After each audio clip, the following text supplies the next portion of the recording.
Dr. Sarah Chen stared at the readings on her tablet, her hands trembling despite the thermal regulators in her suit. The Europa Research Station's deep ice probe had detected something impossible. Organized geometric patterns 2 kilometers beneath the moon's frozen surface. After 3 years of searching for simple bacterial life, they'd found architecture. Mission Control, are you seeing this? Her voice echoed through the station's cramped command center. The other 5 crew members of Expedition 7 gathered around her display, their faces illuminated by the soft blue glow of Europa's perpetual twilight filtering through the reinforced windows. Confirmed, Dr. Chen. The patterns appear artificial in nature. Please proceed with caution. The response from Earth came with the usual 40-minute delay, but Sarah had already made her decision. Commander James Rodriguez rubbed his beard, frost forming on the short gray hairs. We didn't come prepared for first contact, Sarah. Maybe we should wait for the next expedition. In 18 months. Sarah shook her head. Whatever's down there has been waiting long enough. Look at these energy signatures. They're unlike anything we've ever seen. And they're active. The station's structural engineer, Dr. Yuki Tanaka, zoomed in on the scan results. The formations, they're not just geometric. They're following the golden ratio. This is definitely constructed, not natural. Mission protocols dictated they should wait for further instructions, but Sarah knew this discovery couldn't wait. Humanity had dreamed of finding intelligent life since they first looked up at the stars. Now, beneath Europa's ice, something was waiting. We have the deep ice crawler, she said, turning to Commander Rodriguez. It's designed to take core samples from these depths. We could modify it to create a passage to these structures. Rodriguez crossed his arms. And what if whatever's down there isn't friendly? Then we'll have 18 months to prepare Earth's defenses instead of being caught unaware. Sarah countered. But look at these patterns. They're not weapons or fortifications. They're more like storage units or stasis chambers. The command center fell silent as the implications sank in. Dr. Mikhail Petrov, their xenobiologist, spoke first. You think someone's down there, sleeping. I think someone chose Europa for a reason, Sarah said. The ice provides perfect radiation shielding. The internal ocean's heat would power their systems indefinitely. It's the perfect place to hide. The question is, what were they hiding from? Commander Rodriguez studied the scans for a long moment before keying his comm. Mission Control, we are initiating Protocol Omega-7. We're going down there. The next 72 hours were a blur of preparation. They modified the ice crawler with every sensor they could spare, reinforced its hull against unknown pressures, and equipped it with their prototype quantum communicator for real-time contact with the surface. Sarah stood before the crawler's entry hatch, running through her final checks. Dr. Tanaka would pilot, while she and Dr. Petrov would handle first contact if necessary. The rest of the crew would monitor from above. Remember, Rodriguez said over the comm, first sign of trouble, you pull out. That's an order. The descent began slowly. The crawler's heated drill carved through the ice sheet, leaving a tunnel that immediately began to refreeze behind them. Sarah watched the depth meter tick down. 500 meters, 1,000 meters, 1,500 meters. At 1,800 meters, they hit the first chamber. Holy! Tanaka's voice trailed off as their lights illuminated the space before them. The ice had been carved into perfect hexagonal columns, stretching up into darkness, and suspended within each column, barely visible through the translucent ice, were pods. Sarah pressed her hand against the crawler's viewport. Their preservation chambers, thousands of them. Petrov's instruments were going wild. I'm detecting biological signatures. They're in some form of suspended animation, and they're alive. As they moved deeper into the vast chamber, their lights revealed more details. The beings in the pods were humanoid but clearly alien. Tall, slender forms with iridescent skin and elongated features. Their expressions were peaceful, as if they'd simply laid down for a long nap. Look at the pod interfaces, Sarah pointed to the crystalline control panels. They're not just preserved, they're connected to some kind of network. They're sharing dreams. A sudden ping from their instruments made them all jump. One of the pods was activating. Should we pull back? Tanaka's hand hovered over the controls. Sarah shook her head. No, we came all this way. We have to know. The pod's surface began to clear, its occupant becoming more visible. It was a female, her skin shimmering with patterns that seemed to respond to their presence. Her eyes opened slowly, revealing pupils that sparkled like starfields. When she spoke, her words appeared directly in their minds, carried by some technology they couldn't begin to understand. The hunters. Have they gone? Sarah felt a chill that had nothing to do with the surrounding ice. What hunters? The alien's next words filled them with both wonder and dread. Then there is still time. We must wake the others. Your species may be our last hope, and we may be yours. Above them, Europa's ice creaked and shifted, as if the moon itself was stirring from a long slumber. The greatest adventure, and perhaps the greatest challenge, in human history was about to begin. The alien's name was Lyra, and she was 5,000 years old. Dr. Sarah Chen watched in fascination as the being moved through the Europa Research Station's medical bay, her crystalline skin refracting light in impossible patterns. Every movement was precise, deliberate, as if she was still remembering how to exist in physical form after millennia of dreaming. Your species evolved quickly, Lyra observed, studying the station's quantum computers with elegant fingers that seemed to shimmer between solid and translucent states. We had hoped someone would find us, but we didn't expect you so soon. Commander Rodriguez stood at the ready, his hand never far from the emergency protocols panel. You still haven't explained who you are, or what you're running from. We are the Luminary. Lyra's thoughts resonated in their minds, accompanied by images of crystal cities and ships that sailed between stars. We were among the first to achieve interstellar travel, to map the quantum paths between galaxies. We thought we were alone in our advancement. We were wrong. Dr. Petrov adjusted his sensors, trying to understand how Lyra's biological systems could function after so long in stasis. The hunters you mentioned, what are they? Lyra's skin darkened, patterns of light racing across her surface like storm clouds. They came from between the spaces we thought empty. They consumed civilization itself, not merely lives or resources, but the very essence of advancement. Every race they encounter becomes their prey, reduced to primitive states, their knowledge and achievements stripped away. Sarah felt her blood run cold. Why haven't we encountered them? Because we led them away. Lyra's mental voice carried echoes of ancient grief. The Luminary were the most advanced species in this spiral arm. We drew their attention, gathering their full force in pursuit of us. Then we hid, knowing they would focus on finding us rather than hunting younger races. We gave you time to grow, to develop, to prepare. The station's communications officer, Lieutenant Maya Patel, burst into the medical bay, her dark face pale with urgency. Commander, you need to see this. Deep space arrays are picking up something massive approaching the solar system. It's like nothing we've ever seen. Lyra's form pulsed with alarm. They found us, sooner than expected. The dreams of my people must have grown too strong, too detectable. How many of these hunters are we talking about? Rodriguez demanded. Enough to darken stars. Lyra moved to the station's main viewport, gazing out at Jupiter looming above Europa's horizon. But we didn't spend 5,000 years merely hiding. We were planning, preparing. In our shared dream space, we developed technologies beyond even what we possessed before. But we need help to implement them. We need humanity's unique perspective, your adaptability, your determination. Sarah stepped forward.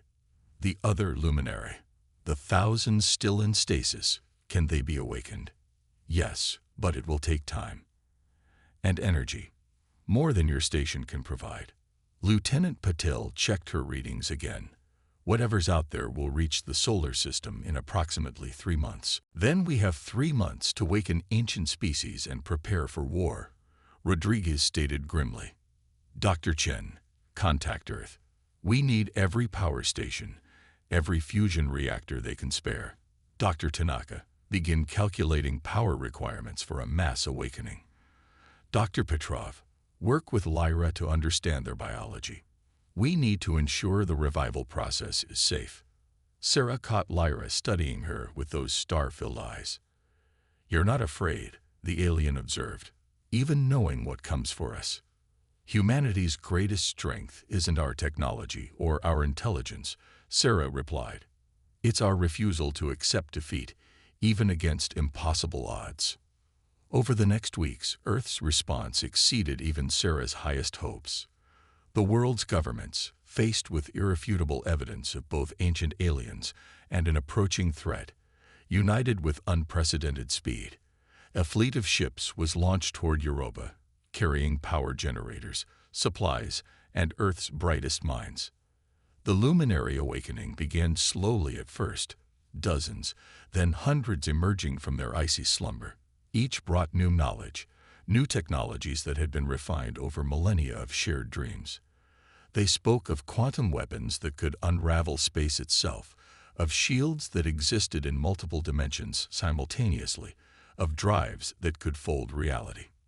But there were problems. Some luminary couldn't survive the awakening process, their ancient bodies failing despite humanity's best medical interventions. Others emerged changed by their long dreams, their minds struggling to accept physical reality again. And the power requirements threatened to drain every reserve they had. Sarah worked tirelessly alongside the luminary engineers, combining their theoretical knowledge with humanity's practical experience. The hunters had only ever faced the luminary at their previous technological level. They wouldn't expect the innovations born from 5,000 years of dreaming consciousness, merged with human ingenuity. We have 6 weeks left, Rodriguez announced during one critical planning session. The hunters have entered the Kuiper Belt. Their ships are. They're consuming everything in their path. Pluto's largest moon is just gone. Lyra, who had become their primary liaison with the awakened luminary, displayed a hologram of their defense plans. The quantum fold drives are ready. We've modified your orbital platforms to serve as power relays. But our greatest weapon remains untested. She meant the reality cascade, a theoretical weapon the luminary had conceived in their dreams, one that could supposedly trap the hunters in a pocket universe of endlessly repeating time. Building it had required technologies that had never existed outside of shared consciousness before. We'll test it tomorrow, Sarah declared, looking around at the faces of both species, human and luminary united in purpose. And if it fails, we'll think of something else. We always do. That night, standing alone in the station's observation dome, Sarah watched the first hunter ships become visible as distant black spots that seemed to swallow Jupiter's reflected sunlight. Lyra joined her, the alien's crystalline form resonating with complex emotions. In our dreams, we saw many possible futures, Lyra said softly in Sarah's mind. But we never imagined we would find allies like you. Whatever happens next, humanity has already proven itself greater than we dared hope. Sarah smiled, her determination hardening as she watched those dark spots grow slowly larger.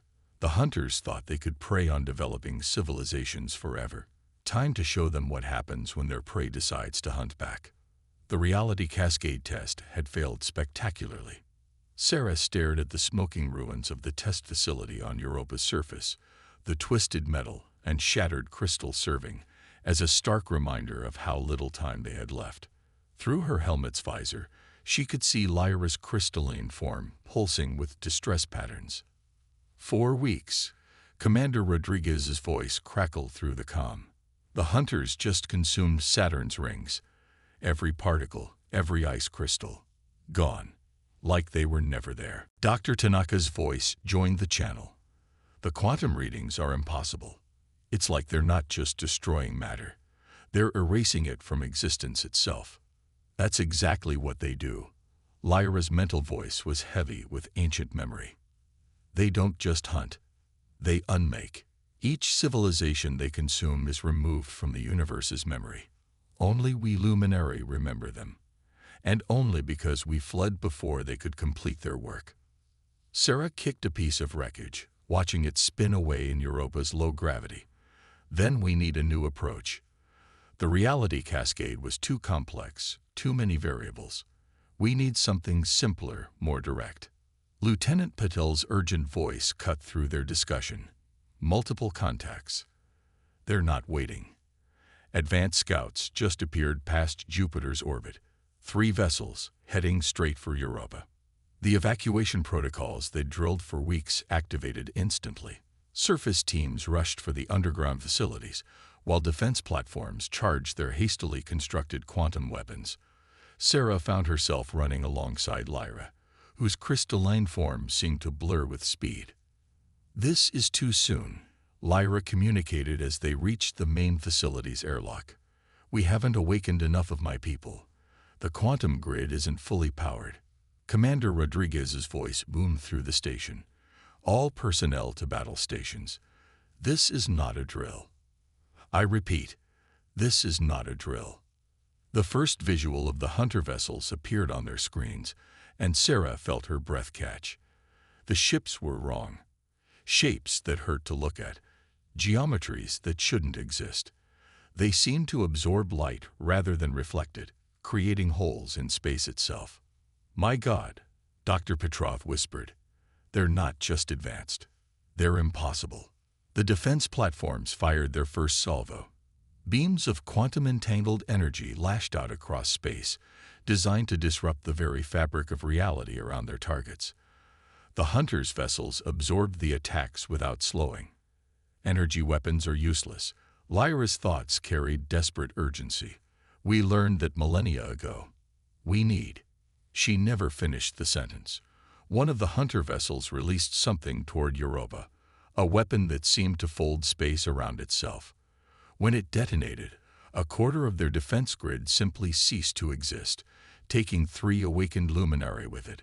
Sarah grabbed Lyra's arm, crystalline surface meeting human flesh.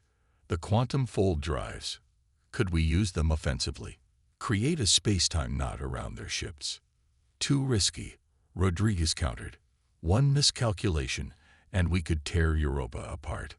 But Sarah saw something in the sensor data that made her heart race. Look at their attack pattern. When they fired that weapon, there was a millisecond of vulnerability. Their impossible geometry had to become possible, just for a moment, to interact with normal space. Lyra's form brightened with sudden understanding. Yes, we don't need to attack them in their state of impossibility.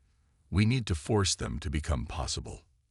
The next hours were a desperate race against time, while the remaining defense platforms engaged in a fighting retreat, drawing the hunter vessels into an elaborate dance. Sarah and Lyra worked with a mixed team of humans and luminary to modify their quantum technology. "If we can't beat their impossible science," Sarah explained to Rodriguez, "we'll force them to play by our universe's rules. Every time they want to attack, they have to partially exist in our reality. That's when we hit them."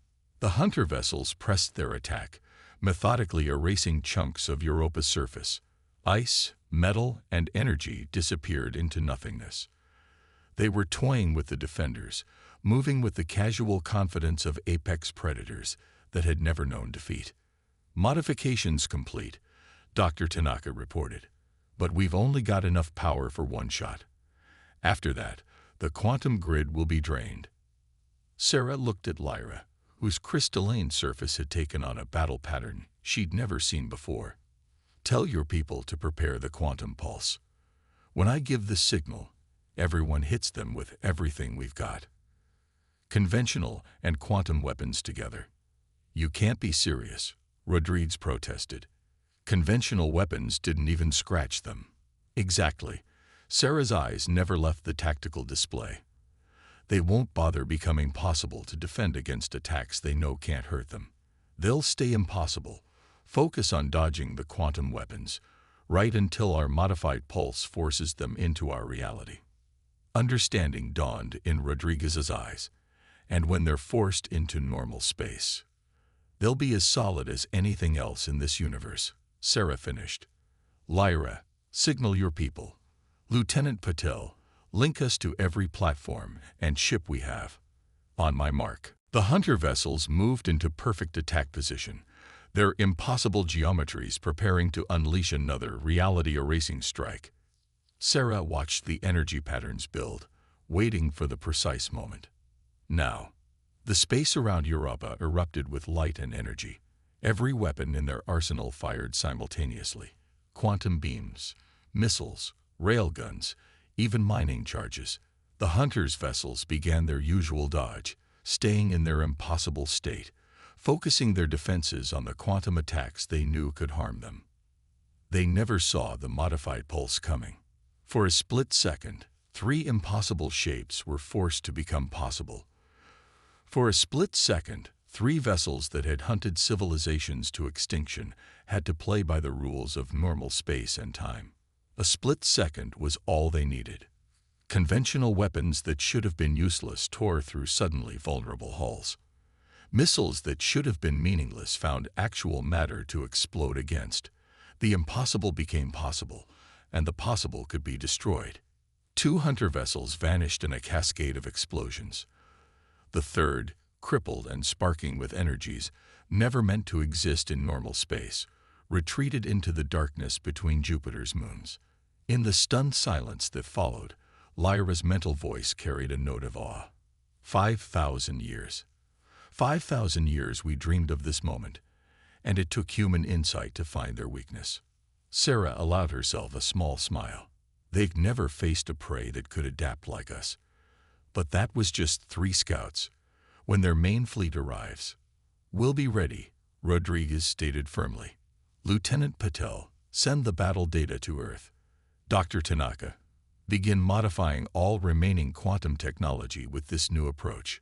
Dr. Chen, I believe you and Lyra have some more impossible problems to solve.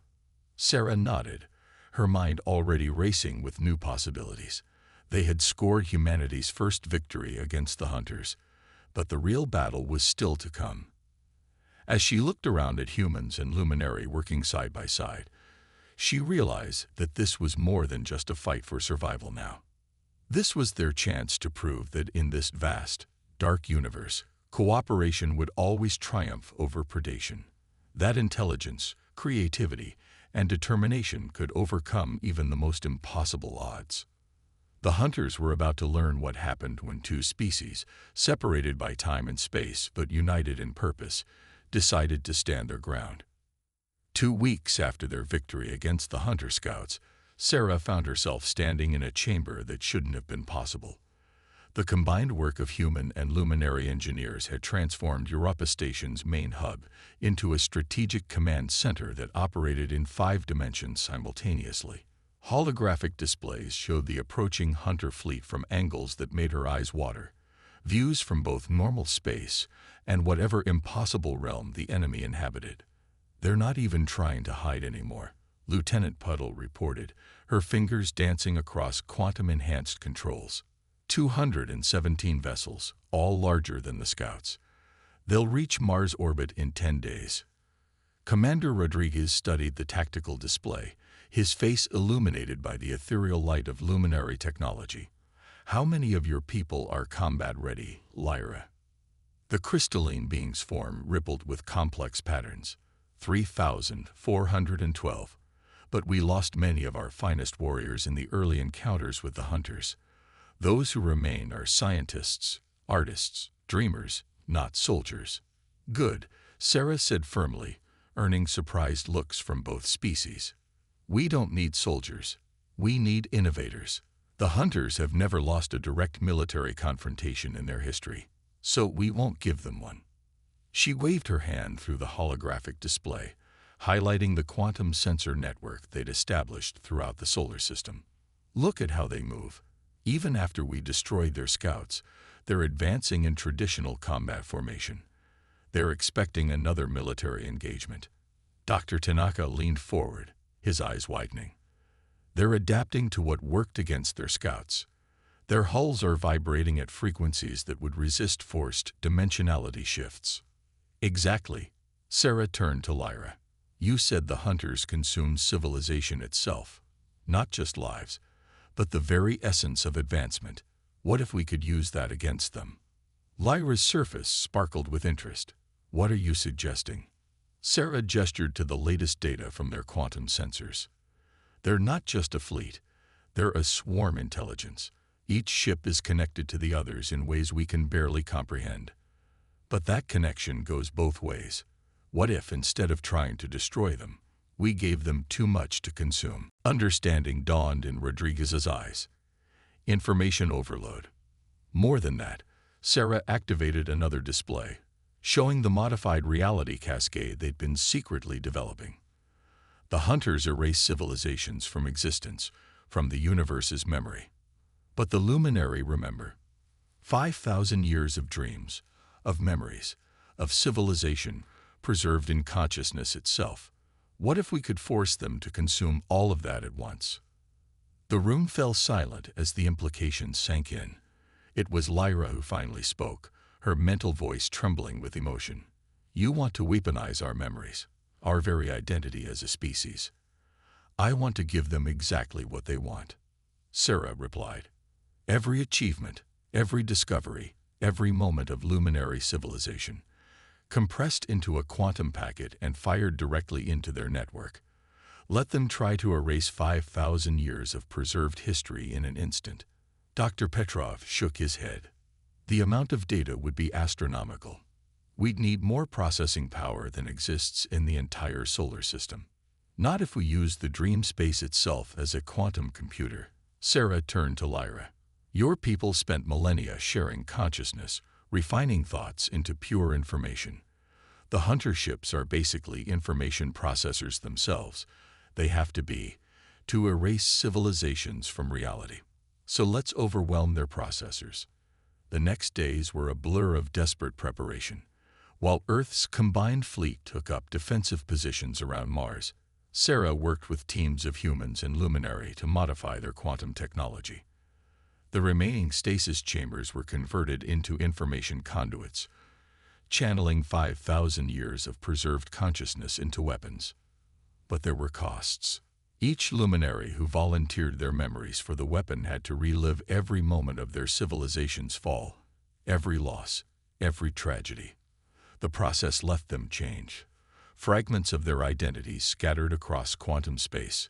They're sacrificing pieces of themselves, Rodriguez observed quietly, watching another group of luminary emerge from the memory extraction process, their crystalline forms dulled and fractured. Their history, their culture, everything they preserved, they're giving up to defeat the hunters. Not giving up, Lyra corrected, though her own form had grown dimmer since contributing her memories. Transforming. What we were will become the weapon that saves what we can be. 7 days before the hunter fleet would reach Mars, Sarah discovered a problem. The quantum calculations showed that a single point of origin for their memory weapon wouldn't be enough. The hunters could simply cut off that section of their network. They needed multiple transmission points, saturating the enemy's entire swarm simultaneously. We don't have enough quantum transmitters, Dr. Tanaka reported grimly. Even with Earth's entire production capacity, we can't build them fast enough. Sarah looked at the tactical display, then at Lyra. What if we didn't need transmitters? What if we used the luminary themselves? Lyra's form pulsed with alarm. You mean, your people can share consciousness naturally. If we modified your crystalline biology with our quantum technology, each awakened luminary could become a transmission point, a living weapon. The implications were horrific. Success would mean the luminary would never again share consciousness as they had for millennia. Their very nature would be changed forever, the ability to dream together transformed into a weapon of war. Commander Rodriguez voiced what everyone was thinking. We can't ask them to sacrifice what makes them. You don't have to ask. A new voice joined them. Thousands of luminary had gathered outside the command center, their forms glowing with unified purpose. Their spokesperson continued. We chose to sleep for 5,000 years to give younger races a chance to grow, to become strong. We preserved our civilization's memory so that something of us would survive. Now we choose to use those memories as our final weapon, so that humanity and all other races might have a future free from the hunters. Sarah felt tears in her eyes as she watched the luminary begin their final transformation. Their crystalline bodies accepted the quantum modifications, their natural ability to share consciousness twisted into something new, something weaponized. The next 3 days were a race against time.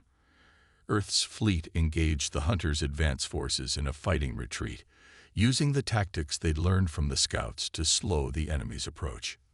Meanwhile, the modified luminary took up positions throughout the solar system, each carrying a fragment of their civilization's memory turned into a quantum weapon. As the hunter fleet approached its final attack position, Sarah stood with Lyra in the command center one last time.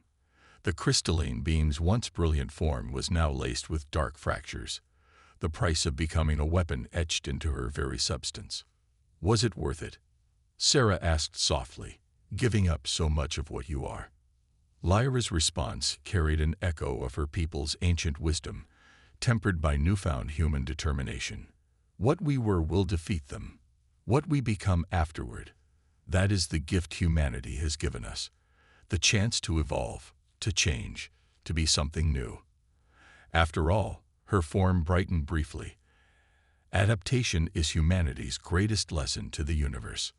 The final battle for civilization's future was about to begin, and it would be fought not with weapons of destruction, but with the preserved memories of all that was worth protecting.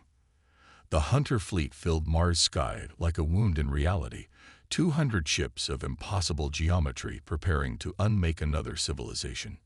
Earth's combined fleet looked tiny in comparison, clustered around Phobos and Deimos in defensive formation. But size didn't matter anymore. This battle would be fought in realms beyond the physical. Sarah Chen stood at her station in Europa Command, surrounded by displays showing both normal space and quantum readings.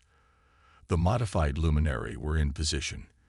3,000 beings scattered across the solar system, each carrying a fragment of their civilization's memory transformed into a weapon. Hunter Fleet is initiating their attack pattern, Lieutenant Puddle reported, her voice steady despite the stakes.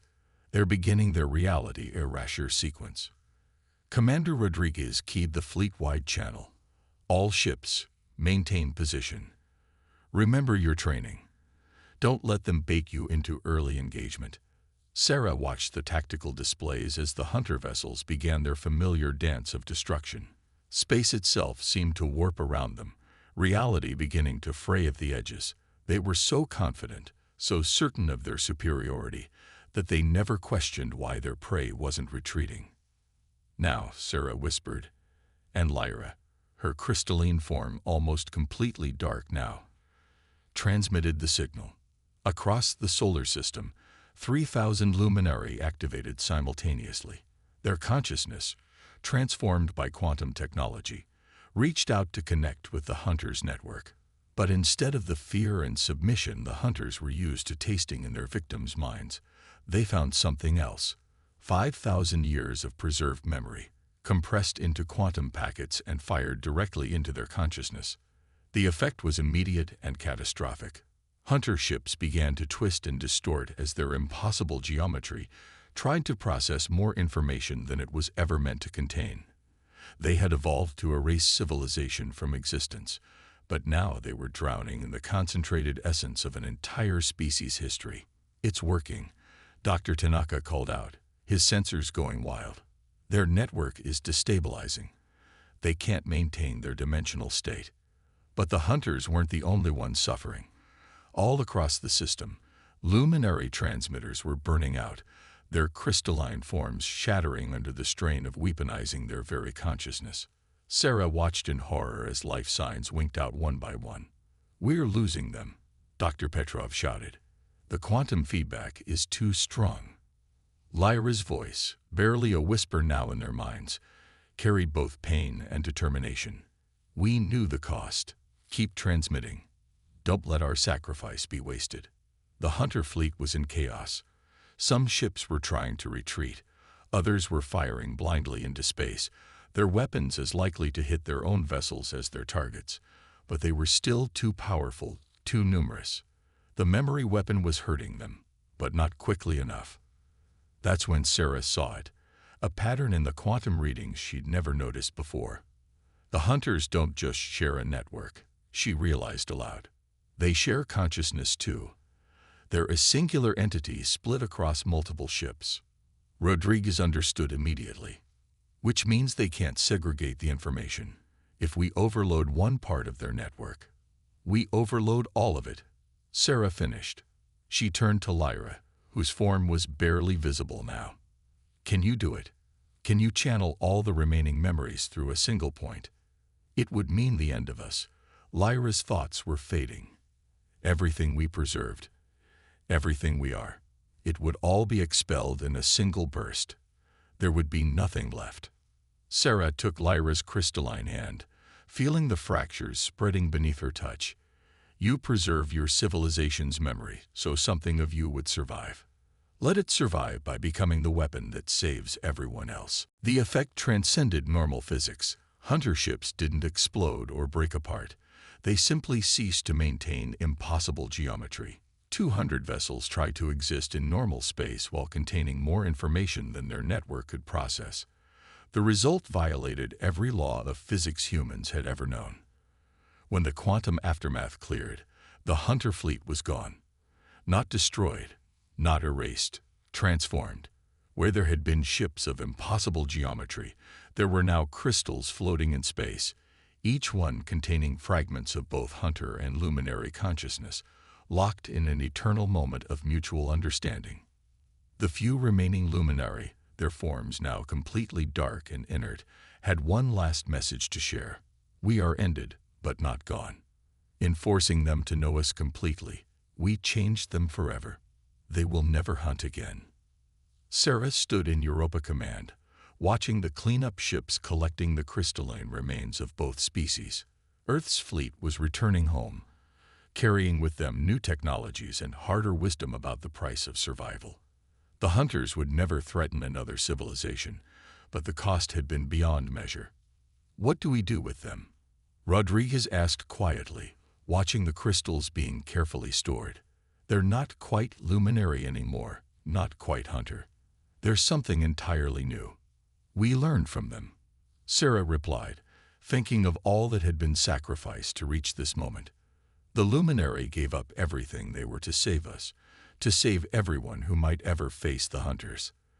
The least we can do is make sure their sacrifice changes us too. 1 month later, Sarah stood before the United Earth Council, presenting her findings on the transformed crystals. Early research suggested they contain not just memories, but new forms of quantum mathematics, revolutionary concepts in dimensional physics, and perspectives on consciousness itself that would take centuries to fully understand. The luminary knew they couldn't survive as they were. She concluded her presentation. So they found a way to survive as something else, as knowledge, as wisdom, as a reminder that cooperation and sacrifice will always triumph over predation and destruction.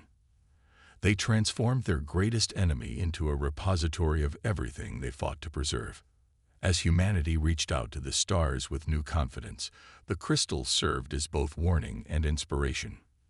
They were proof that no species needed to hunt another to advance, that true civilization wasn't about power or domination, but about the willing sacrifice of the few to preserve the potential of the many.